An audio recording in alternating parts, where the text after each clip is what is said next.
To break his defiant daughter, a cruel saloon owner casts her out into the freezing Black Hills, a punishment meant to leave her broken or dead. He branded her as worthless, but in the heart of a feared Apache camp, the very scar he gave her would be called beautiful, and the warrior who captured her would one day become her husband. This is the story of how a father's ultimate curse became a daughter's greatest salvation. The air in the Golden Garter saloon hung thick and heavy, a foul stew of stale whiskey, sweat, and the cloying sweetness of cheap perfume. From her shadowed alcove near the staircase, Pearl McCain watched the room with a familiar, weary sickness coiling in her gut. Every corner of this gilded cage, with its tarnished mirrors and scarred mahogany bar, was a testament to the avarice of its owner, her father, Will Cogburn. She watched him now, a thundercloud of a man in a waistcoat that strained across his broad chest, his eyes like chips of flint as he oversaw a game of faro. A young miner, his face flushed with liquor and hope, threw his last pouch of dust onto the table. Pearl knew, as surely as she knew the sun would rise, that the pouch was already forfeit. The dealer's hands moved with a practiced, illicit grace that was Will's signature. The inevitable cry of outrage came a moment later. "You're a cheat, Cogburn. A damned cheat." Will didn't flinch. He simply nodded, and two of his thugs materialized, grabbing the miner by his threadbare collar. A sickening crack echoed as the man's head was slammed against the bar, followed by the dull thud of his body hitting the sawdust-strewn floor. A hush fell over the saloon, the tinny piano sputtering into silence. It was in that silence that Pearl found her voice, a clear, ringing tone that cut through the tension. "Must you be so cruel?" she asked, stepping into the lamplight. Every eye turned to her. Will's head snapped in her direction, a vein pulsing in his temple. He saw not a daughter, but an asset, a beautiful piece of his property suddenly turning against him. "Hold your tongue, girl." But the spark had been lit. "For what?" she challenged, her voice gaining strength. "For speaking the truth? This man lost his wager, but did he ever have a chance to win? Does anyone in this den of yours?"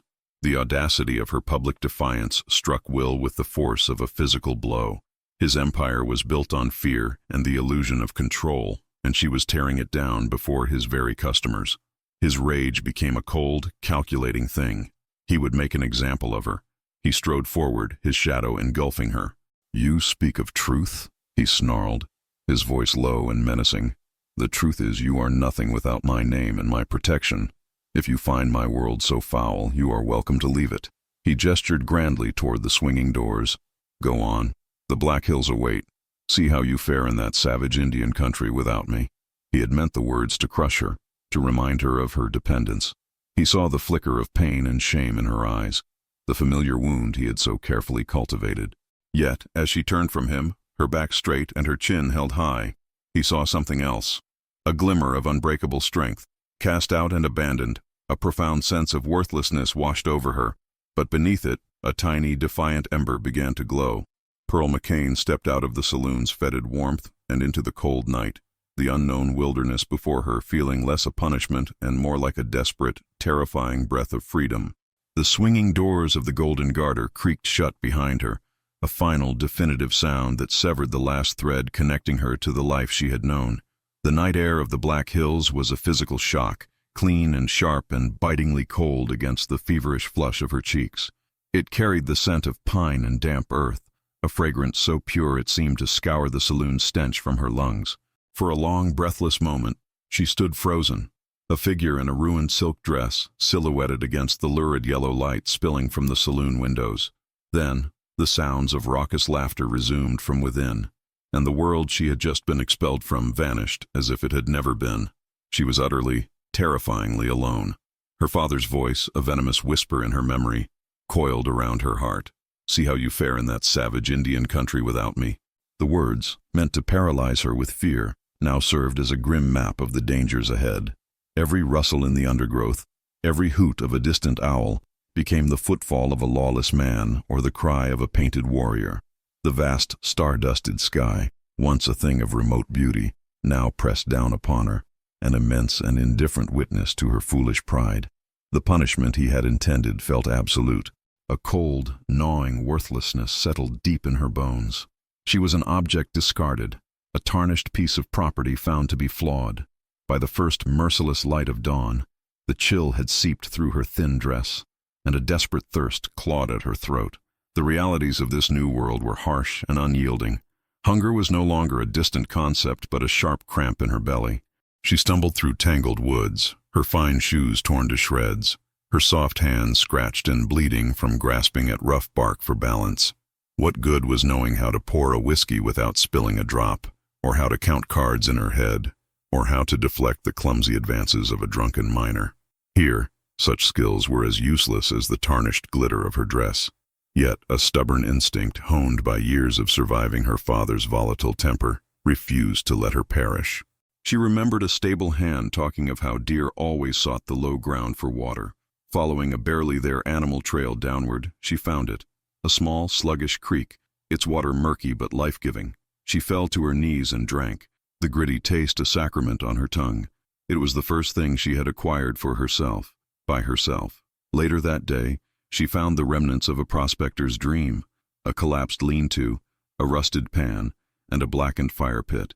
Hope, fragile and unfamiliar, fluttered in her chest. She scavenged with a desperate urgency, her hands sifting through the debris.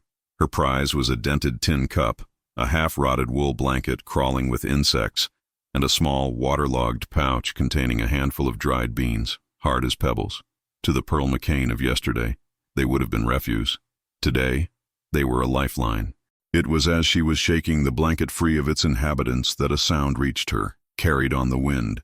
The one sound she knew as well as her own name, the coarse laughter of cruel men. Peeking through a thicket of birch, she saw them.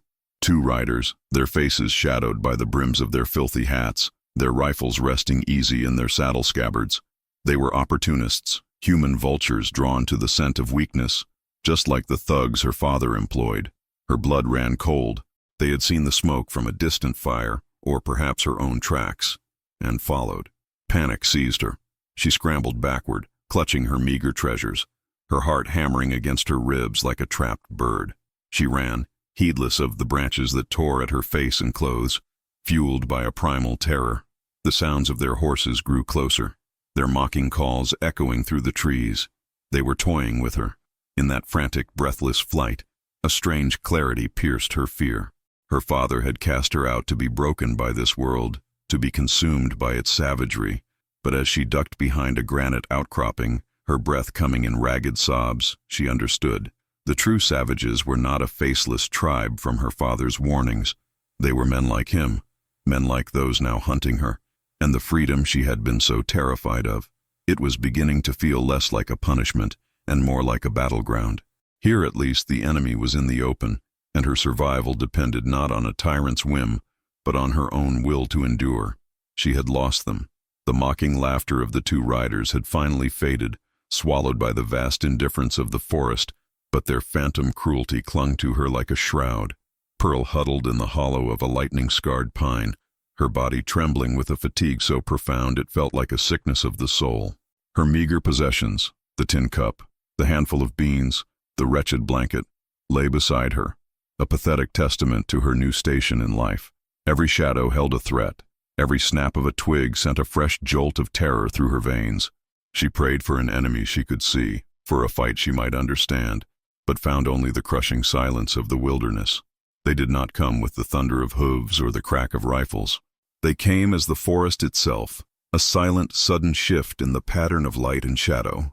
One moment she was alone, the next she was surrounded. 6 men, their skin the color of burnished copper, materialized from the trees. They wore buckskin leggings and simple cotton shirts, their black hair held back by cloth bands. They were nothing like the monstrous caricatures from her father's warnings. There were no painted faces, no savage cries.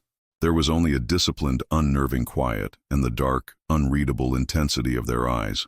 A gasp caught in her throat, a small, wounded sound. One of the men, lean and hawk-faced, stepped forward, his movements fluid and unhurried. He carried an old army rifle but held it with a casual ease, not as a threat but as an extension of his arm. Pearl scrambled backward, her hands digging into the pine needles, but there was nowhere to go. This was it, the fate her father had wished upon her, to be swallowed by the savages.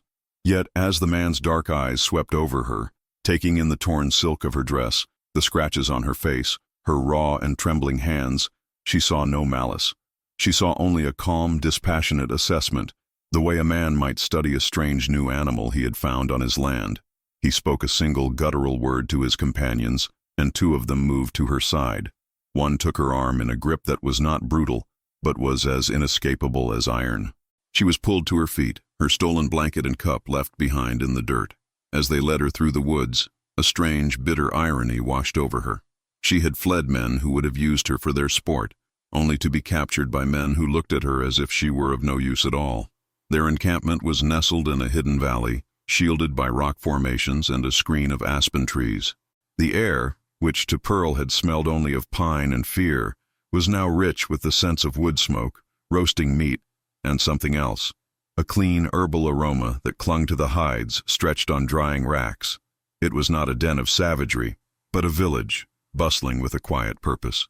Children stopped their games to stare at her with wide, curious eyes. Women looked up from grinding corn or mending clothes, their expressions ranging from open hostility to a guarded pity. She was brought to the center of the camp, before a man who sat on a buffalo robe near a low fire. He was older than the others, his face a magnificent landscape of deep lines, his long hair streaked with gray. His authority was not in his posture, which was relaxed, but in the profound stillness that surrounded him. This was Cochise.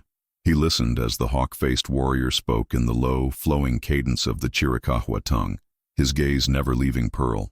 Cochise's mind worked behind the mask of his face. This Inda Ikn, this white-eyed woman, was a stone dropped into a calm pool. His scouts had reported army patrols moving south. A fragile truce was strained to the breaking point.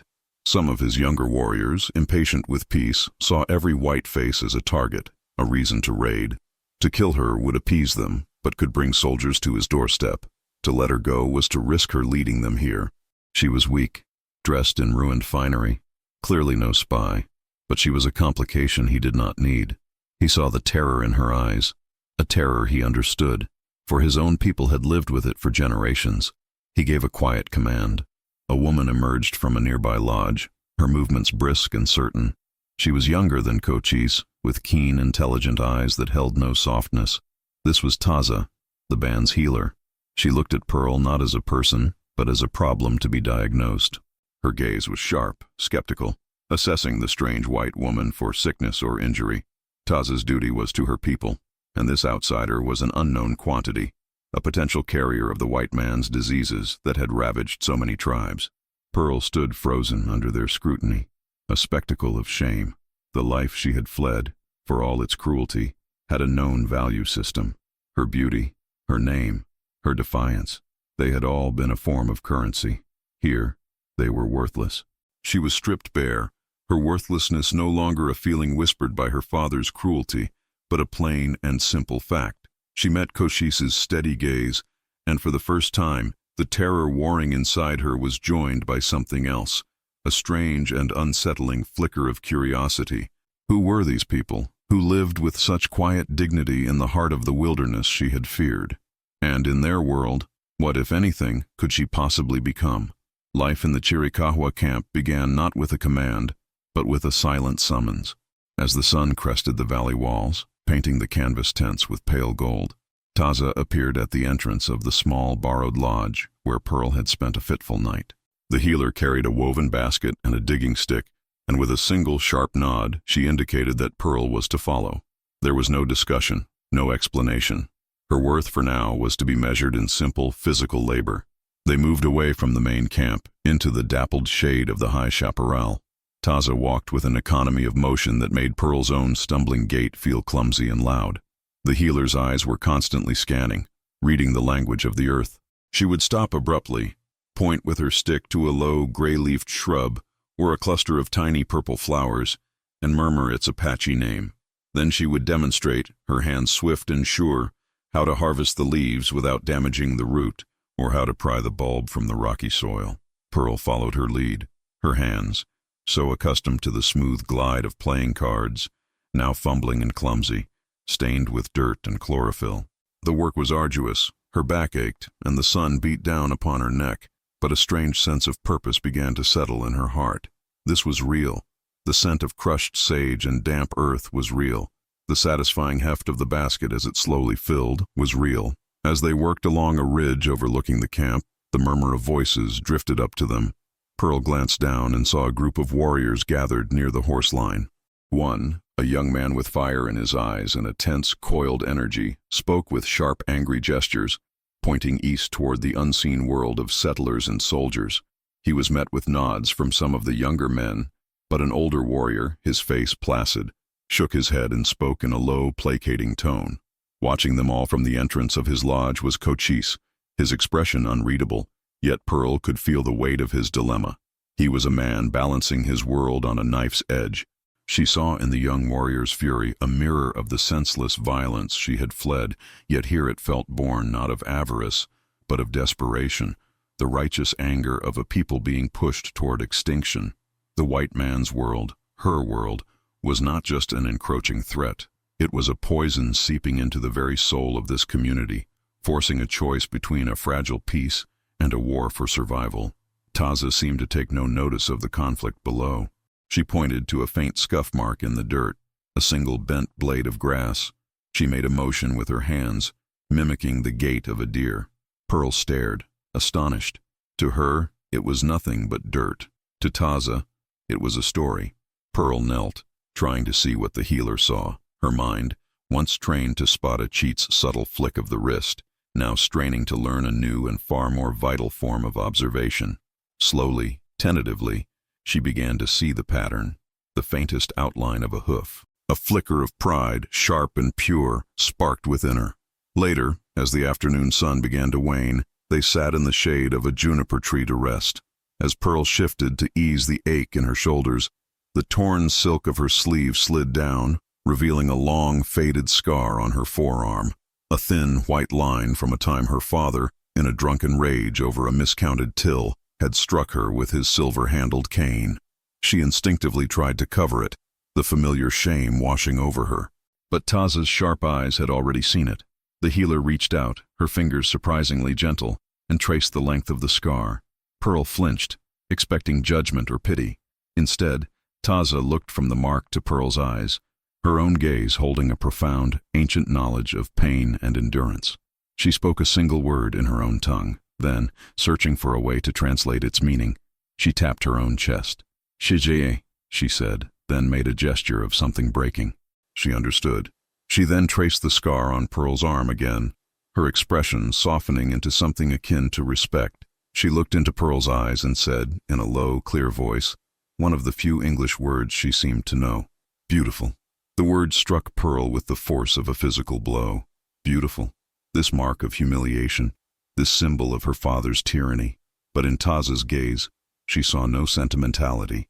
It was a statement of fact. The scar was not a sign of her brokenness, but proof that she had survived being broken.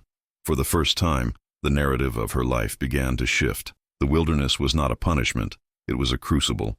The brand of her father's cruelty was not a mark of shame, but a testament to a strength she was only just beginning to recognize within herself.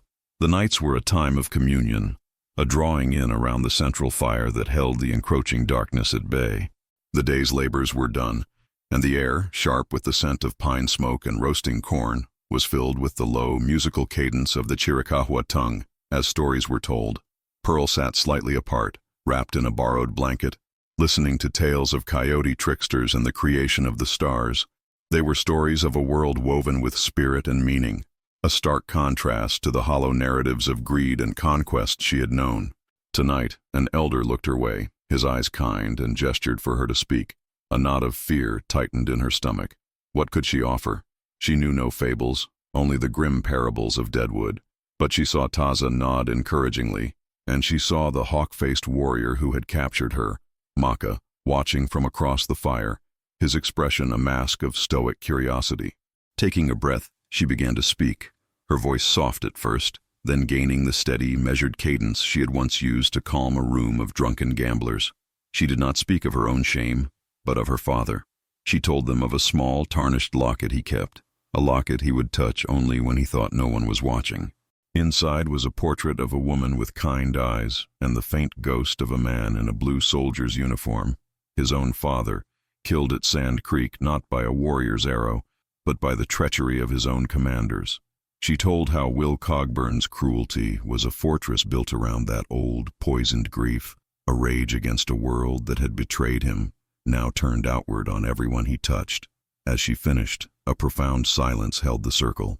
They had not heard a story of a white villain, but a familiar tale of pain passed down like a cursed inheritance. She had not asked for pity, but had offered understanding. In the firelight, she saw the hard set of the young warrior's jaw, the one who had argued for raids, slacken into something thoughtful. For the first time, she had not been seen as an emblem of her race, but as a person who understood the nature of a deep and lasting wound. The quiet was shattered when that same young warrior, Geru, sprang to his feet. "Understanding does not fill the bellies of our children," he spat, his voice raw with frustration. He pointed eastward, into the blackness. "The Bluecoats promise peace with one hand and sign away our lands with the other. They speak of treaties while their miners poison our streams. My uncle trusted their flag of truce and was shot down for it. We are fools to wait for the snake to strike twice." Cochise did not move, letting the young man's anger burn itself out. When he finally spoke, his voice was low, yet it carried across the entire camp. "A fire that burns too hot consumes its own wood. We will be strong, but we will not be reckless." His gaze swept the circle, a silent warning against the very impulsiveness Pearl had seen destroy so many men in the Golden Garter. The debate was cut short by a sudden commotion from the edge of the camp. Two men emerged from the darkness, supporting a third who sagged between them, a dark stain spreading across his buckskin legging. A scout returned from a brush with an army patrol. Taza was on her feet in an instant, her face a study in calm command. She barked orders, and a space was cleared near the fire. Pearl, without thinking, moved to her side. She had seen countless men hurt in saloon brawls, and a strange, cold clarity settled over her. While Taza worked to staunch the bleeding, Pearl grabbed her own tin cup, filled it with water, and brought it to the feverish man's lips. She saw the herbs Taza called for, the ones they had gathered together, and crushed them with a stone as she had been shown, her hands moving with a newfound certainty. She was no healer, but she was no longer useless. Later, when the scout was resting and the camp had settled into a tense quiet, Maka approached her where she stood by the fire, washing the blood from her hands. He stood in silence for a long moment, watching her. He gestured to her hands, then to the poultice on the scout's leg. "You have strength," he said, the English words careful and deliberate. Pearl looked down at her hands, no longer soft and pale, but scratched, stained, and capable. "I am learning." His dark eyes held hers, and in them she saw the wall of his suspicion begin to crumble. "My wife," he began, his voice dropping so low it was almost lost to the crackle of the flames. "She died from the white man's coughing sickness. She had strength, but it was not enough." He looked away toward the silent mountains, but he had opened a door to his guarded heart, sharing a piece of his own brokenness. It was not a gesture of romance, but of something far deeper, a recognition of a shared survival. He saw the scar on her arm, the one Taza had named Beautiful, and he nodded slowly, a flicker of profound understanding passing between them. In that shared gaze, beneath a canopy of indifferent stars, Pearl felt the last vestiges of her father's definition of her turn to ash and blow away on the night wind. The sun was a merciless hammer, beating down upon the parched land until the air itself seemed to shimmer with heat. They had been tracking for 2 days, a small party led by Maka, searching for signs of game that had been driven away by the encroaching dryness. The earth was cracked and dusty, the creek beds they crossed nothing more than ribbons of sun-bleached stones. For Pearl, the heat was a physical presence, pressing on her skin, stealing the moisture from her breath. Yet, a part of her mind remained sharp, honed by a new and desperate focus. She was no longer a passenger in this world. She was a participant. Her eyes, once trained to catch the glint of a hidden ace, now scanned the ground for subtler tells. She saw the faintest scuff of a displaced pebble, the broken twig that spoke of a passing coyote. It was a language she was slowly learning, a grammar of survival taught in the quiet gestures of Taza and the patient instructions of the other women. Maka walked ahead, his movements a part of the landscape, but his awareness was split. He watched the horizon for danger, but he also watched her. He saw the way she moved, no longer the stumbling, frantic creature he had first found. but a woman learning the rhythms of the earth. He saw the intentness in her face and felt a stir of something he had long thought buried with his wife, a profound respect for a spirit that would not be broken. It was Pearl who saw it first, not a track, but a feeling, a subtle shift in the vegetation from brittle gray-green to a slightly deeper, more vibrant hue. She paused, tilting her head, sensing a coolness in the air that was more imagined than real. The others walked on, but she turned aside, drawn toward a shallow depression screened by a cluster of ironwood trees. Maka stopped, watching her, a question in his eyes. She felt a flicker of her old uncertainty, the fear of being wrong, of being foolish. Then she pushed it down. She had seen the thirst in the eyes of the children back in camp, felt the silent anxiety that hung over the women as they rationed the water. She followed the instinct. Behind a curtain of dusty leaves, nestled at the base of a granite slab, was a dark patch of damp earth. A seep. She knelt, her fingers digging into the cool mud, and found it. A slow, steady trickle of clear, cold water, disappearing into the thirsty ground. When they returned to the encampment, not with meat, but with water skins filled to bursting, a quiet ripple of relief spread through the community. No grand pronouncements were made, but an elderly woman, whose face was a beautiful map of a long and arduous life, met Pearl's gaze and gave a slow, deep nod of approval. A small child, emboldened by her mother's smile, shyly offered Pearl a smooth gray stone she had been clutching. It was a simple, worthless pebble. To Pearl it felt more valuable than all the gold dust that had ever crossed her father's crooked tables.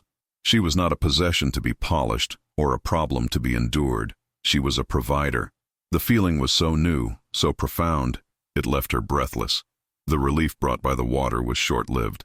That evening, as the council fire burned, the simmering tensions erupted. Geru, his face a mask of righteous fury, stood before Cochise. "They move soldiers south," he declared, his voice ringing with accusation.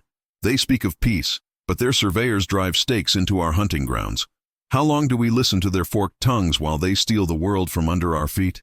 Cochise sat impassive, the firelight carving deep shadows into the lines on his face. He carried the weight of it all, the broken promises, the restless energy of his young men, the ghosts of his people. "War is a storm that drowns the farmer and the warrior alike," he answered, his voice a low rumble of thunder. "We will be thorns in their side. We will be smoke on the wind, but we will not be the fire that consumes itself." From where she sat, Pearl felt the impossible weight of their position.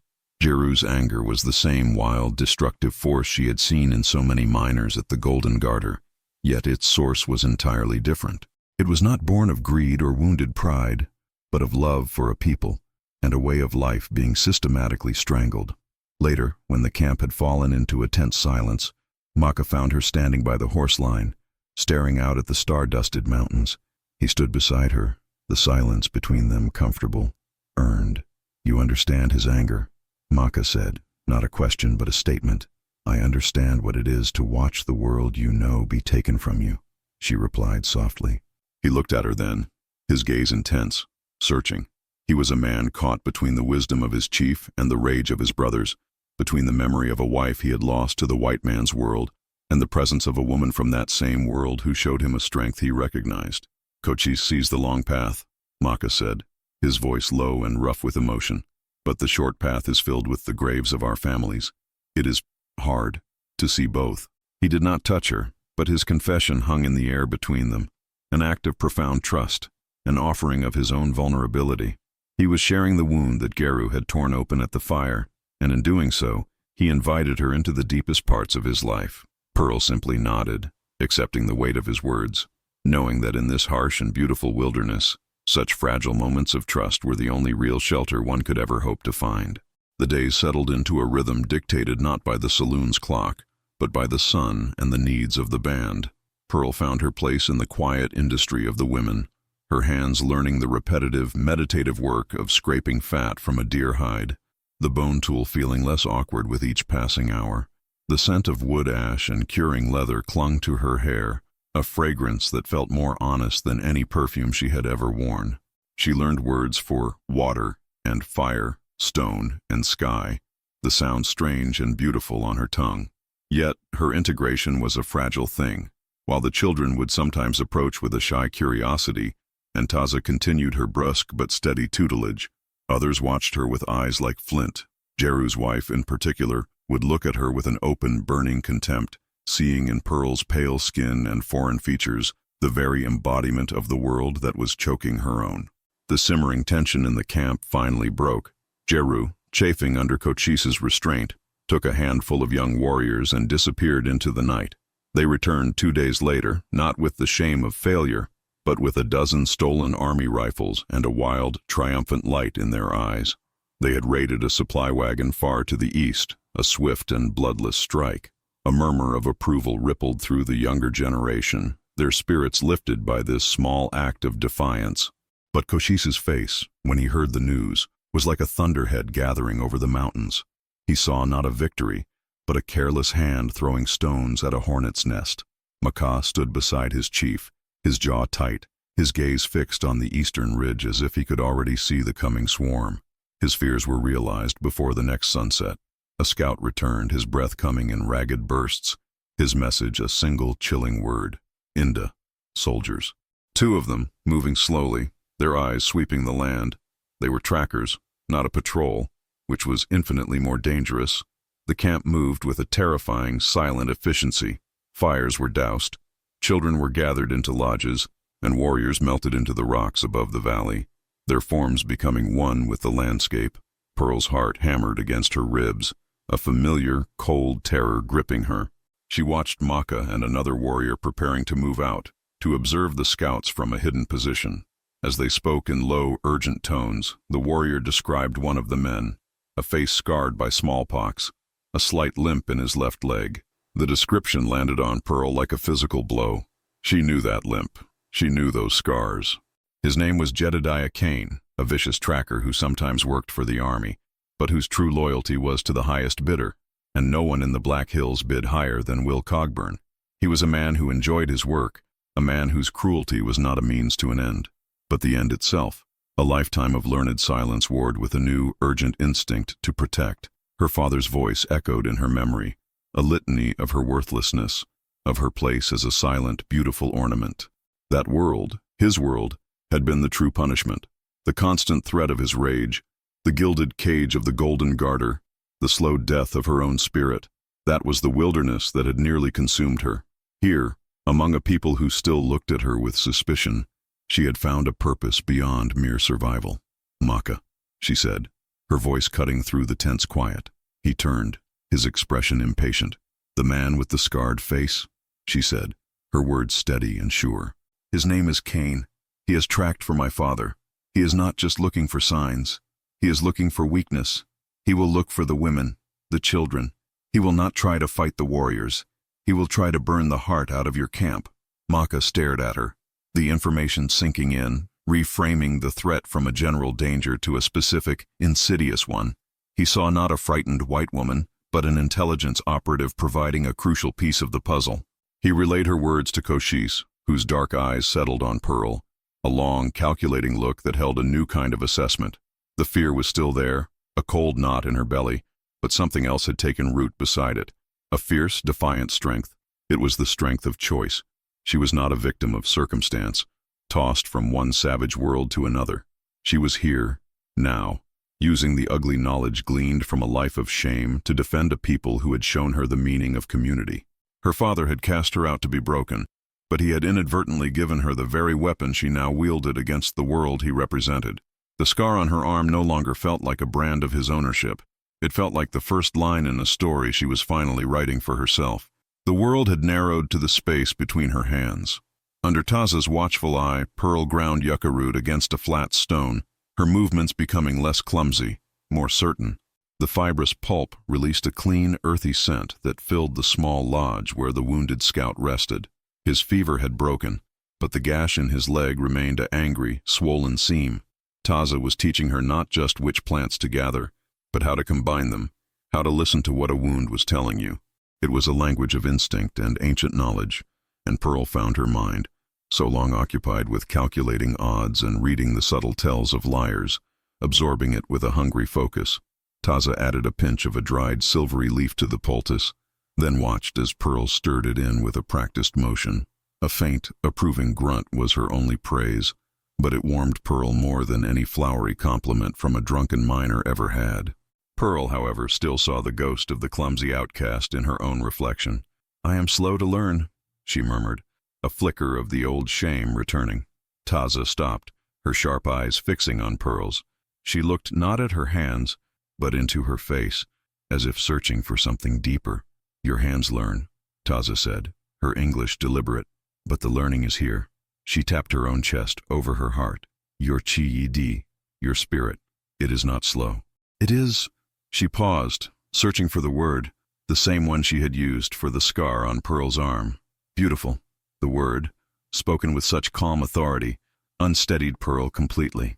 A mark of abuse could be beautiful as a sign of survival, but her spirit, the part of her she had always believed to be as tarnished and hollow as her father's promises, it felt like a falsehood, a kindness she had not earned.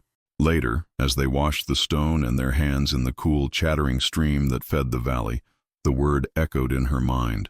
The water sluiced over her knuckles, the skin no longer soft and pampered, but calloused and stained with the work of living. "In my father's world," Pearl began, her voice barely a whisper above the sound of the water, "my worth was a reflection, something to be polished and displayed, what men would pay to look at, what they thought I could give them. It had nothing to do with me." She looked down at her capable hands, still feeling the phantom weight of her uselessness. "I don't know how to have a spirit that is beautiful. I only know how to have one that is for sale." Taza listened, her expression unchanging, letting the confession hang in the quiet air. She rinsed a bundle of leaves in the current, her movements unhurried. The Inda see land and say, "This is mine to sell." They see gold and say, "This is mine to take." And they look at you and say, "This is mine to use," Taza said, her voice flat, stating a known truth. "We see the land and know we belong to it. We see a strong spirit and know it belongs to itself. You are not for sale. You are learning how to belong to yourself." That night, a profound sense of peace settled over Pearl for the first time. It was a fragile thing, but it was real. Walking near the edge of the darkened camp, breathing in the pine-scented air, she felt a quiet kinship with the sleeping world around her. It was this peace that was shattered by the sound of hushed, angry voices from behind a screen of boulders near the horse line. She froze, melting back into the deeper shadows of a juniper. It was Geru. She recognized his voice, a venomous whisper. "Cochise grows old. He barters with our future for a peace that will never come." Another voice, younger, more hesitant. "His wisdom has kept us safe." "Safe?" Geru spat. "Hiding in the rocks while they fence in the plains? Starving while their cattle grow fat on our grass? That is not safety. It is a slow death. We must show them our teeth, or they will think we have none. The settlement at Willow Creek is fat and lazy. We strike, we take what we need, and we are ghosts before the sun rises. We will feed our families not with Coise's patience, but with our own strength." Pearl's blood ran cold. It was the logic of a cornered animal. The same reckless desperation she had seen drive men to ruin at a faro table. But this was not about a pouch of gold dust. This was about lives. She pressed herself against the rough bark of the tree, her heart hammering. Geru was planning to defy his chief, to light a fire that Cochise would be unable to put out. As the conspirators dispersed, their footsteps fading into the night, Pearl was left alone in the crushing darkness, the weight of their secret a leaden stone in her gut. She could go to Cochise, betray Geru, and risk tearing the band apart with accusations and distrust.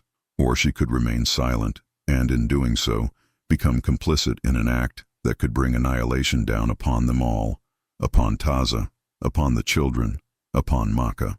Her father had cast her out to see if she could survive. But the choice before her now had nothing to do with survival. It had to do with loyalty, and she realized with a startling, terrifying clarity that her loyalty was here, in this hidden valley, with these people. The choice was hers, the strength was hers, and the consequences, whatever they might be, would be hers alone to bear. The secret of Geru's plan lay like a poison in Pearl's belly, a cold dread that chilled her more than the night air. To speak of it directly would be to brand herself a spy, an instigator, and to fracture the fragile trust she had so painstakingly earned. It would pit warrior against warrior, forcing a confrontation that could shatter the band from within. Her father had taught her that information was a weapon, best used not like a club, but like a stiletto. slipped between the ribs before the opponent even knew he was in a fight. Cochise, she sensed, was a man who would appreciate such subtlety. The opportunity came the next evening. The council fire burned high, its flames casting restless shadows that danced on the grim faces of the men gathered around it. The air was thick with smoke and an unspoken challenge. Jeru, emboldened by the success of his rifle raid, stood with his followers, his posture radiating a restless, aggressive energy. He spoke of the settlement at Willow Creek, painting a picture of lazy settlers and full storehouses, a prize for the taking. "They grow weak while we grow hungry." Jeru's voice was a lash. "Cochise speaks of patience, but our children cannot eat patience." A murmur of agreement rippled through the younger men. Cochise sat silent, his gaze fixed on the fire, letting the anger wash over him like a tide. He knew this moment was a fulcrum upon which their future could turn. It was into this charged silence that Pearl rose. Every head turned, a mixture of surprise and hostility on the faces of Geru's men. "I would speak if I may," she said, her voice quiet but clear, directed only to Cochise. He lifted his gaze to her, his eyes dark and penetrating. He gave a slow, deliberate nod. Pearl did not look at Jeru. She looked at the faces in the circle, the women and elders who sat just beyond the firelight. "When I was a child," she began, her voice taking on the cadence of a storyteller, "I learned to watch the patterns of men who gamble. They have tells. A man who is about to lay a weak hand will brag the loudest." She paused, letting the words settle. "The Inda have their tells as well. For 3 days, while gathering roots on the western ridge, I have watched the trails leading toward Willow Creek. The tracks are new, not lone prospectors, but groups of men. The ruts in the earth are deep, from wagons heavy with tools and supplies, and among them are the tracks of shod horses, army horses." She held up a small, sharp-angled piece of wood. "I found this driven into the ground near the spring. It is a surveyor's stake. They are not just passing through. They are measuring the land to own it. Their camp is not lazy. It is a wasp nest growing larger. To strike it now is to kick the nest and invite the swarm." She finished and sat down, her heart pounding. She had not mentioned Geru's name, had not accused him of anything. She had simply presented a story, an observation, a truth of the land that any of them could verify. A dead silence fell over the camp. Jeru's face was a mask of thunderous fury, his argument stripped of its foundation not by an opposing warrior, but by the quiet words of the white woman. Cochise's gaze moved from Pearl back to the fire. "A warrior's strength is not in his spear arm alone, but in his eyes," he said, his voice a low rumble. "The white woman has eyes. We will not kick the wasp nest." His word was final. He had been given the logic to quell the rebellion without shaming the rebel. He had seen her move, and it was the move of a chief. Later, the tension of the council gave way to a more immediate crisis. A small girl, one of the many children who now trailed Pearl with a wary curiosity, was seized with a fever. Her cries were thin and reedy in the night air. Taza was instantly at her side, her face set in lines of concentration, but Jeru's wife stood nearby, her eyes burning with resentment. "It is the Inda Iken," she hissed. "She brings the white man's sickness into our lodges." Before Taza could speak, before the poison of suspicion could spread, Maka stepped forward. He did not speak a word. He simply walked to the feverish child, lifted her gently from her mother's arms, and carried her into Taza's lodge. He laid the girl on a soft fur, then looked directly at Pearl, his eyes conveying a clear, unspoken command. Help. It was a profound act of faith, a shield against the accusations. Pearl knelt, her fear for the child overriding everything else. She worked alongside Taza, her hands moving with a newfound confidence, fetching cool water, crushing the herbs Taza indicated, bathing the girl's hot forehead with a soft cloth. Maka remained, a silent sentinel in the corner of the lodge, his presence a bulwark of support. As Pearl soothed the child, murmuring soft, meaningless words, she met Maka's gaze across the flickering lamplight.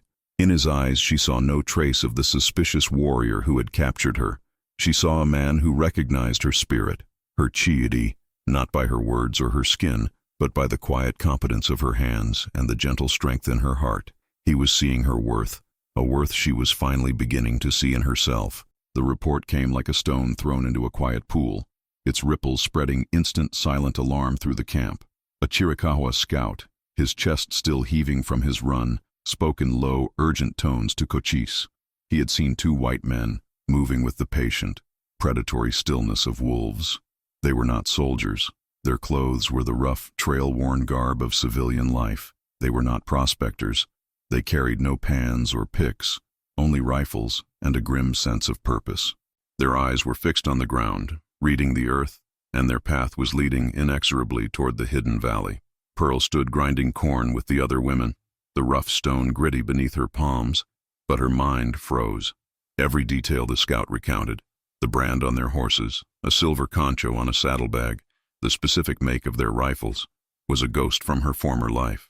These were not random trackers. These were Will Cogburn's men.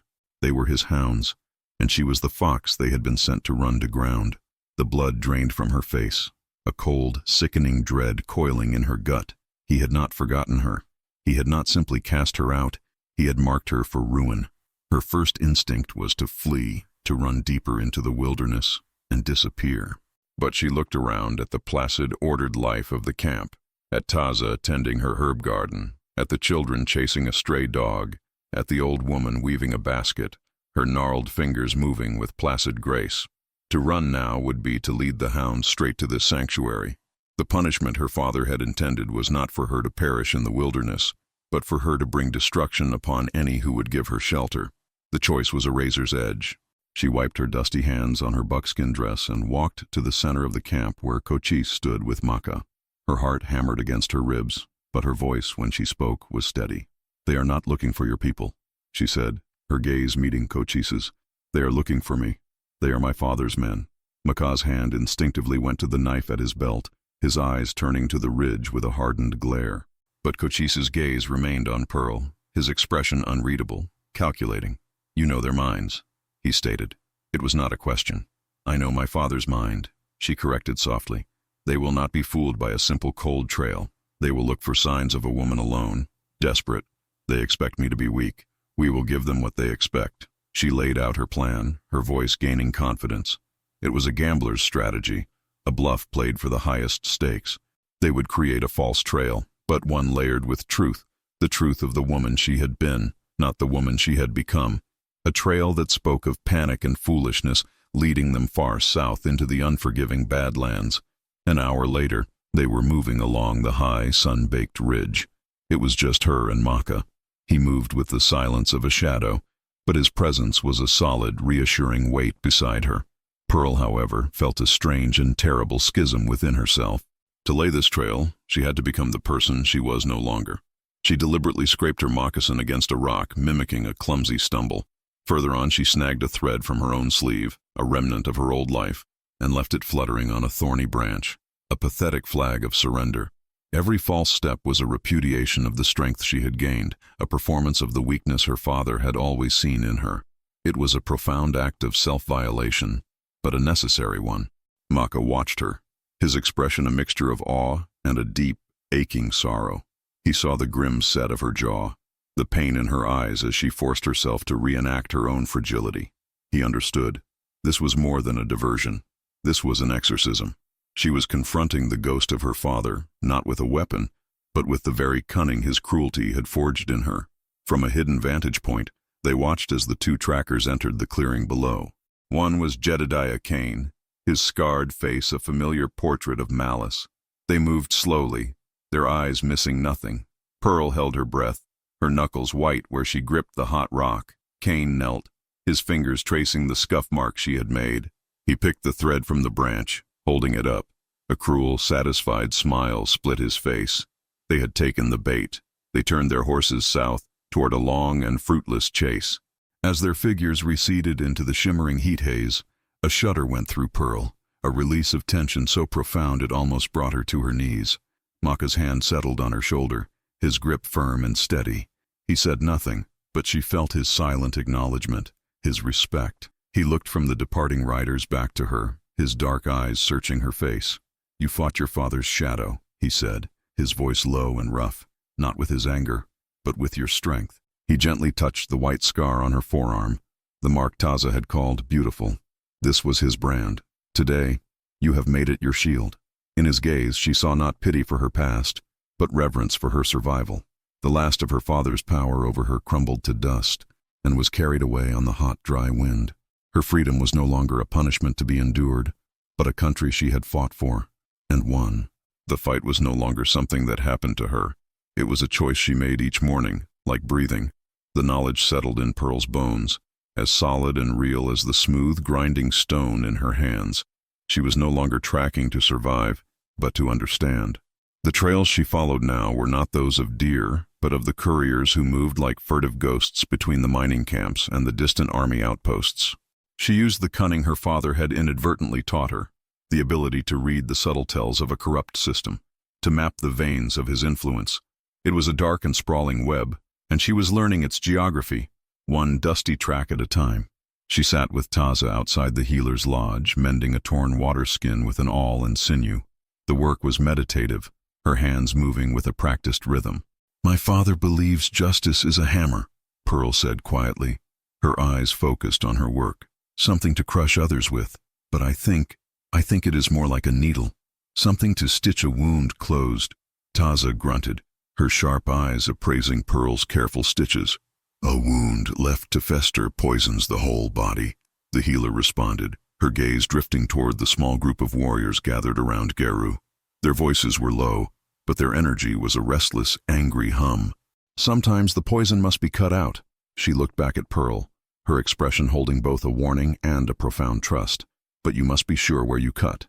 That afternoon, Pearl's hunt yielded its prize. Hidden beneath a loose stone in a dry creek bed, a known dead drop for her father's men, was an oilskin packet. Her fingers, trembling slightly, untied the cord. Inside was not a single letter, but several, written in her father's precise, aggressive hand. They were instructions to a freight master, detailing a shipment of rifles to be lost near a specific pass. Another was a note to a territorial judge, referencing a generous investment that would ensure a favorable ruling on a disputed mining claim. It was the architecture of his empire, laid bare on cheap paper. Her heart hammered, not with fear, but with a cold, thrilling certainty. This was the needle. She returned to the valley to find the camp in a state of grim, simmering chaos. Geru and his followers had returned from their unauthorized raid on Willow Creek, not with triumph, but with failure. They had ridden directly into a fortified army patrol that should not have been there. 2 young men were wounded, their faces pale with pain and humiliation, and another was missing, his horse having returned alone. The raid, meant to prove their strength, had only proven Pearl's warning correct. Geru's wife glared at Pearl with undisguised hatred, as if her foresight had somehow caused the disaster, but others, older and wiser, looked at her with a new, sober respect. Cochise's authority had been vindicated by tragedy, a bitter victory that left a pall of grief and recrimination over the entire band. Amidst the turmoil, Maka found her. He had seen the letters in her hand, the grim purpose in her eyes. "These words are a new kind of weapon," he said, his voice low. "They are useless without a warrior to wield them," she replied. Her gaze went to the eastern mountains, toward the world of blue uniforms and wavering flags. "There is a captain at Fort Grant, Evans. My father despises him. He calls him a Bible thumper because he will not take a bribe and speaks of treaties as if they are sacred. He is the only one who might listen." The plan was a desperate gamble, a quiet infiltration into the very heart of the enemy's power. But as Pearl tucked the letters securely into her dress, she felt the last flicker of the victim die within her. She was no longer a pawn being moved across a board. Taza was right.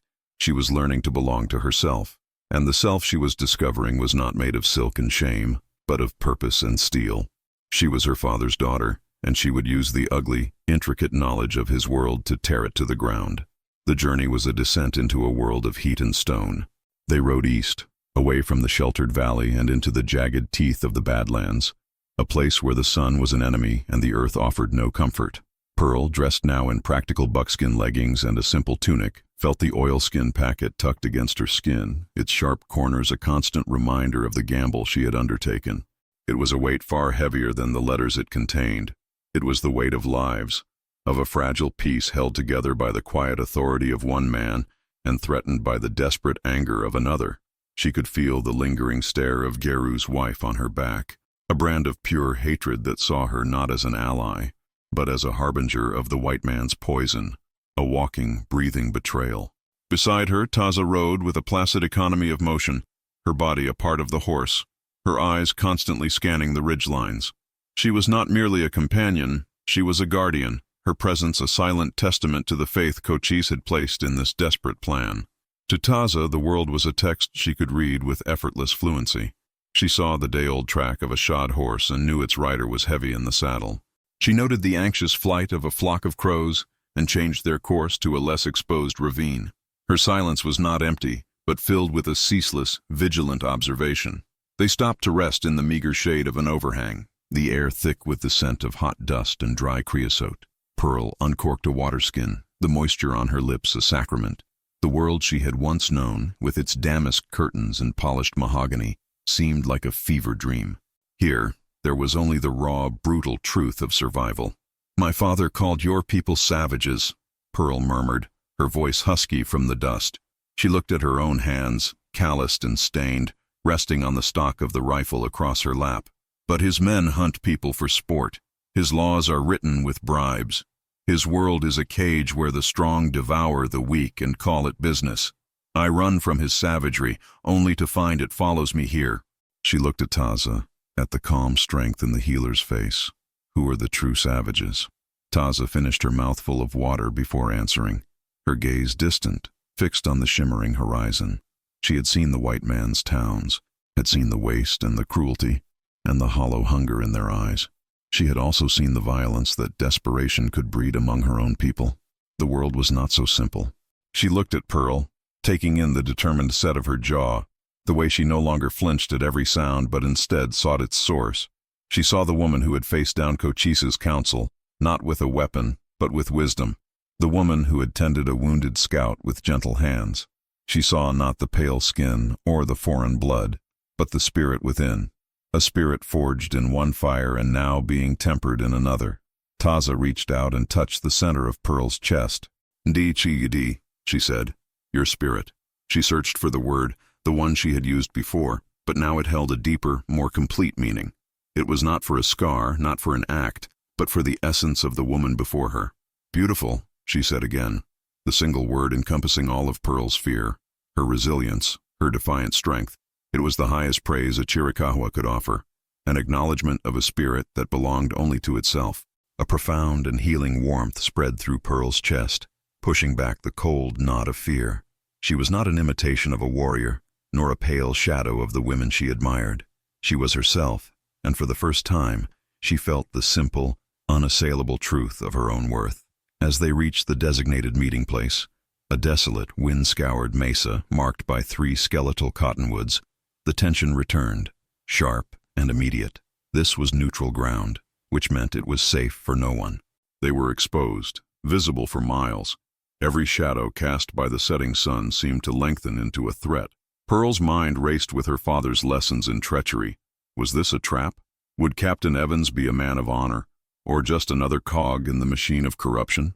Or worse, would Geru, unable to stomach this appeal to a white man's justice, send his own warriors to put an end to their mission? The silence of the mesa was immense, a waiting, listening thing. As Pearl scanned the horizon, her hand resting near the letters, she felt Maka's final words to her echo in her mind. "You have made it your shield."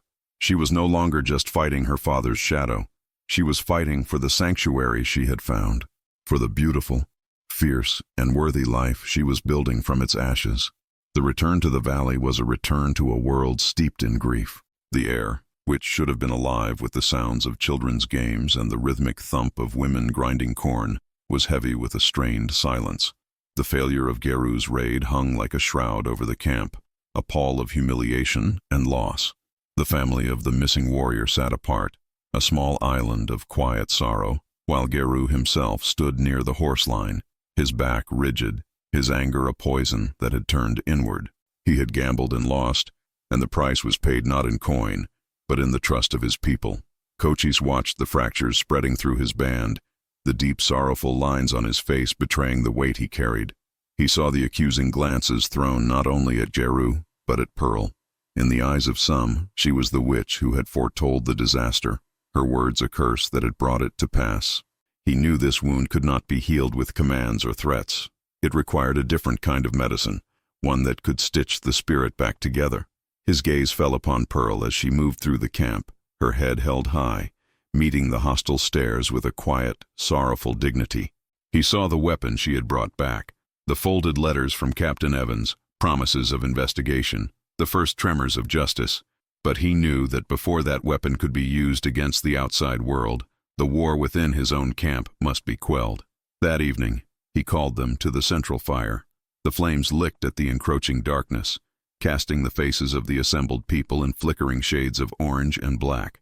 Geru sat with his arms crossed, a thundercloud of resentment. It was into this charged quiet that Cochise gestured to Pearl.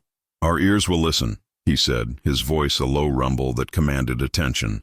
Pearl's heart gave a single hard thump against her ribs. She felt the eyes of the camp upon her, a heavy mantle of expectation and suspicion. She could not speak of Captain Evans's promises yet. It would sound like a white woman offering a white man's solution. She had to offer something of her own. Drawing a slow breath, she began to speak, her voice weaving a story not of warriors and spirits, but of a gilded cage she knew intimately. "There was a man whose kingdom was a single room," she began, her gaze moving across the firelit faces. "A room of whiskey and sawdust. He was king of this room because his heart was full of a great poison. Long ago his own people, men in blue coats, had betrayed and killed his father. This poison filled him so completely that he built walls of cruelty around it, and from behind these walls he hurt everyone he could reach. He cheated the weak, he beat the defiant, he broke his own daughter's spirit, all to prove he was strong." She paused, letting them see the man, Will Cogburn, in their minds. Geru's stony expression flickered. "But his strength was a lie," Pearl continued, her voice gaining power. "The more he hurt others to quiet the poison, the more it consumed him. He drove away everyone who might have offered him comfort. He became a prisoner in his own small kingdom, alone with his rage, while the world he sought to punish moved on without him. His anger did not heal his wound. It only made it deeper. It became the only thing he had left." She fell silent. No one moved. She had not spoken Geru's name, but every warrior, every woman, understood the parable. She had taken the story of her own deepest shame and offered it as a piece of wisdom, a warning. She had shown them a vision of their own potential future, reflected in the pathetic ruin of a white tyrant. A long moment passed, broken only by the crackle of the fire. Then a scout slipped from the darkness, his message delivered in a hushed, urgent whisper to Cochise. The chief listened, his expression unchanging, then looked out at his people. "The soldier chief Evans keeps his word," he announced. "The freight master who sold rifles to our enemies has been arrested. The surveyor's claims have been challenged. The wasp nest has been struck, not by a fist, but by the truth." A stunned murmur swept through the circle. The proof was undeniable. Pearl's way, the way of the needle, had succeeded where Geru's hammer had failed.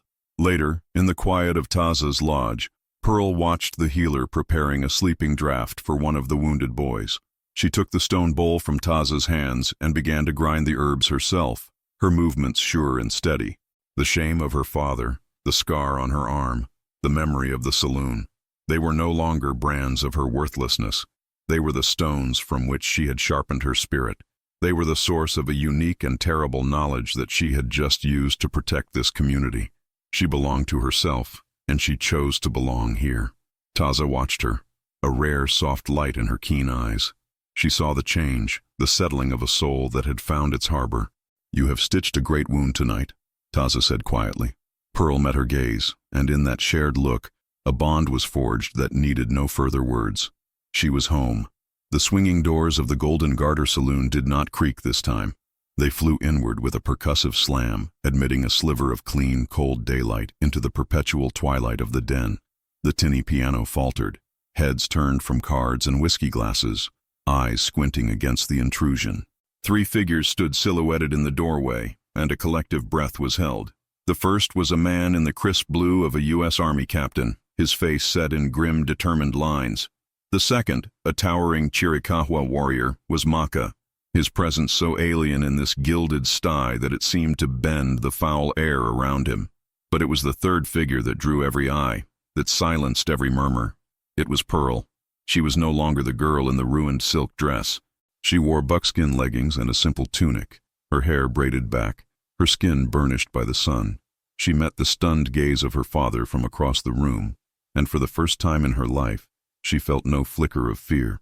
Will Cogburn sat at his usual table, a half-empty bottle at his elbow. He saw her, and a slow, cruel smile spread across his face. The smile of a man who believes his stray property has finally come crawling home. "Well, look what the cat dragged in," he boomed, his voice thick with contempt. "Tired of eating bugs and sleeping in the dirt, are we? Come to beg your father's forgiveness?" Pearl did not answer him. She moved forward, her steps measured and sure on the sawdust-strewn floor that had once received her broken body. Captain Evans and Maka flanked her, a trinity of purpose. She stopped at an empty faro table. The scarred green felt a familiar landscape. From inside her tunic, she withdrew the oilskin packet. The letters made a soft, definitive sound as she laid them on the table. "Your kingdom is built on poison, Will," she said, her voice not loud, but carrying to every corner of the silent room. "And the accounts have come due." Will's smile vanished. He stared at the packet, then at the hard-faced captain, and a flicker of genuine confusion, of animal cunning, entered his eyes. He started to rise, a thundercloud gathering. "What is this nonsense? Get this filth out of my saloon." He pointed a thick finger at Maka. "And get that savage out before he stinks up the place." "Will Cogburn," Captain Evans said, his voice ringing with official steel, "by the authority of the United States Army and the territorial government, you are under arrest for conspiracy, theft of federal property, and inciting illegal warfare." A bark of raw, incredulous laughter erupted from Will's chest. "Arrest me? In my own town?" He swept a hand around the room. Two of his thugs, the same ones who had thrown her out, began to move forward, their hands flexing. Others rose from their tables, their loyalty bought and paid for. "You and what army, Captain?" The world dissolved into chaos. One of Will's men lunged for the captain, but Maka moved with a speed that was not human but elemental. A single, brutal strike sent the man crashing backward over a table, shattering glass and wood. Evans drew his sidearm as another crony pulled a knife. A gunshot roared, deafening in the enclosed space, and the man with the blade screamed, clutching a shattered wrist. It was not a fight. It was an eruption, a violent rejection of the law's intrusion. Patrons scrambled for cover, overturning chairs, their shouts adding to the cacophony. Through it all, Pearl stood her ground beside the table, the letters her only shield. Her father, his face purple with rage, charged toward her, his intent to destroy her, the source of this insurrection. But before he could reach her, Maka was there again, a silent, immovable wall of buckskin and fury. He did not strike Will, but simply blocked his path, his eyes holding the saloon owners with a contempt so profound it was a weapon in itself. It was then that Pearl's voice cut through the din, sharp and clear as a magistrate's gavel. "He sold rifles to men who would use them against soldiers," she cried out, her words directed at the cowering patrons. "He bribed Judge Miller to steal the claim from the Henderson brothers. It's all here." She held up a letter, the damning evidence for all to see.